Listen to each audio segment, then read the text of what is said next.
also mentioned making cuts to programs that Congress had already approved, raising. So you're talking about a wide array and wide range of wants and sort of demands that Democrats have. You've been through this kind of thing many, many times. I still can't see, and maybe you can explain it, how you get from here to there, because it feels like we're going to be in this for a long time. Well, when President Trump was president before, it was 35 days. Yeah. And I remind you, he said, I'm very proud of this shutdown. That's the words he used, because they don't believe in governance, and then they don't believe in the work that government does. So now they're saying they may not pay the employees that do the work, which the law that he signed says they must pay. Well, let me ask you about employees. that. I'm glad you brought that up, because not only are they suggesting that perhaps they will not pay some furloughed workers, Yes. they're also still holding out the possibility of just firing federal workers. It's a pressure tactic against you and your fellow Democrats to do whatever it takes to vote yes to reopen the government. No, with all due respect, they were going to fire these people anyway. Just look at their game plan. They were firing them So anyway. you think it's and an the excuse? workers know that. The workers are better informed than most of us on this, because they're bearing the brunt of it. And they know they had this firing lined up for a long time. So you don't buy it? You think this is an excuse? Of course I don't buy it, but I don't buy it, but there's clarity here. It's no use confusing the issue with, oh, they might have and would have and should have and all that. No, they're giving a tax cut to the rich, $4 trillion tax cut to the rich at the expense of food in the mouths of babies, health care for families, Medicaid for long-term health care for seniors as well as for poor children, not to even mention the Medicare cuts that they have, but I will mention them. In any event, don't ask Democrats to say we are going to reject everything we stand for in Medicare, Medicaid, Social Security. They're firing so many people at Social Security, it's hard to get your benefit. Yeah. So this is a budget is a statement of values. What is important to you as a nation is reflected in your budget, and they have shown what is not important to them. And I know, we're asking Republicans tough questions too, because the question is, where is their compromise? There has to be at some point. I want to ask you about what's going on in some Democratic-led cities. President Trump this morning called for Mayor Brandon Johnson of Chicago, the governor of Illinois, J.B. Pritzker, to be jailed. Yesterday, he hinted that he might invoke the Insurrection Act to send U.S. troops into cities. You obviously come from a very well-known Democratic city, San Francisco, which so far the president is not immediately talking about sending troops in. But what should the Democrats in these cities do? What can they do? Well, let's talk about what the president shouldn't do. The president shouldn't be sending troops in. People in these cities don't want to live under military rule running their cities. What we all have as a first responsibility, the safety of the American people, whether it's national security globally or community safety in their communities. And that's where we should be working together to keep communities safe. One thing he could do is help pass ending gun violence in our country, because that's where much of the violence springs from. But the tactics that the president are using are highly unusual and not to be respected. If there were a situation where the locals see disorder and they need national folks to come in, they would be asking for it, but they aren't. And by the way, sending troops from one state to the next, these poor, I feel sorry for the troops.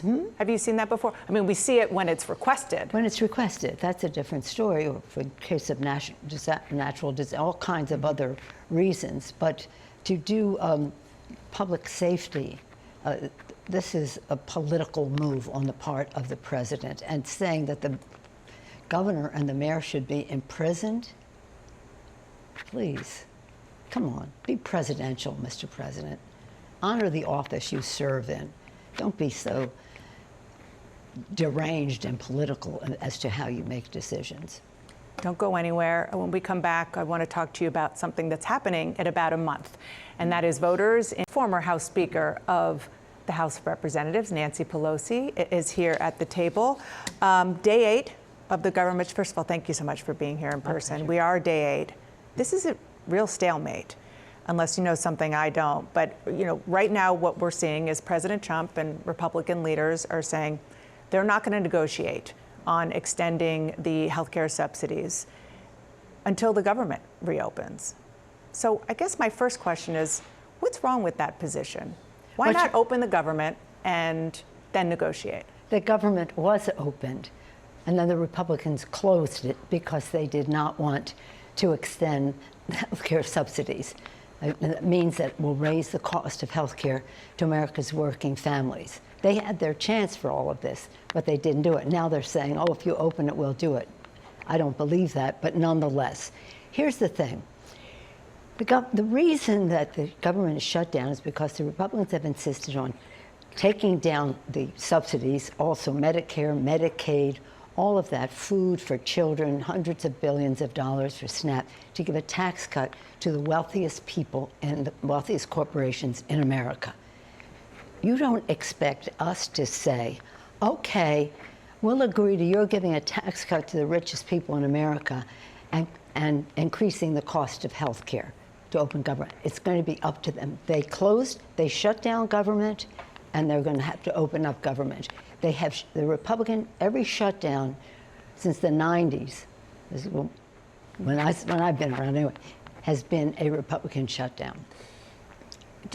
I understand what you're saying about where the differences are, and they are very big. They are voting yes on what we say here in Washington, a clean CR, a bill to keep the government running for 7 weeks, and Democrats are voting no, and for the reasons you just said. So how are they shutting down the government? First of all, it isn't a clean CR. Okay. So let's not stipulate to that. It's not a clean CR. What do they have in it? It's going into that. The point is, Democrats who created Social Security, Medicare, Medicaid, the Affordable Care Act, all of that, are now being asked, reject that so we can give a tax cut to the rich. We're not doing it. And it isn't a question of, well, let's come back together so we can discuss it. That isn't going to happen. They had that chance. Now they just have to open government with it as a stipulation. So how do you get there? Would it be the president saying he's willing to engage in negotiations? What do you actually need tangibly to get there? Well, let me just say I'm so pleased with Hakeem Jeffries and the role he's playing for our House Democrats, Chuck, of course. But here's the thing. Everything important springs from the people. The public knows that this is wrong for them. This is a kitchen table issue for them. This is a kitchen table issue. They want costs lowered. The Republicans are raising the cost. And this is, our members have been all over the country spreading the word. Lincoln, public sentiment is everything. With it, you can accomplish almost anything. And that is what we were doing. They're going to hear from their own constituents that government has to open up under these conditions. And the conditions are that you want them to just automatically raise or extend, I should say, the subsidies for Obamacare? Yeah, not to cancel them, but also it has to be in the law. When you say cancel, they expire at the end of the year. Yeah, so they must be expired. Without any kind of negotiation over it, because they want reforms. What reforms do they want? They want it to reduce. So you just don't buy any of it? What do you mean reforms? I'm just telling you what they've been on TV saying constantly. I know that's what they say on TV, but look at history, look at the experience. When he was president before, he was going to whatever. He said, Obamacare sucks. That's what he said, Obamacare sucks. It's not about reforms. We're all interested in reforms all the time. The subsidies are a reform. Under Biden, they are an improvement over the Affordable Care Act, and I'm very proud of the Affordable Care Act and the reforms. But they have not, they won it over 70 times. They voted to repeal the Affordable Care Act. But this is a very specific part of the Affordable Care Act that you know better than I is popular in a lot of their districts and that's across the country. And you say, how are we going to open it? We're going to open it because it's very popular, well, among Democrats, among Republicans, and among independents. But you also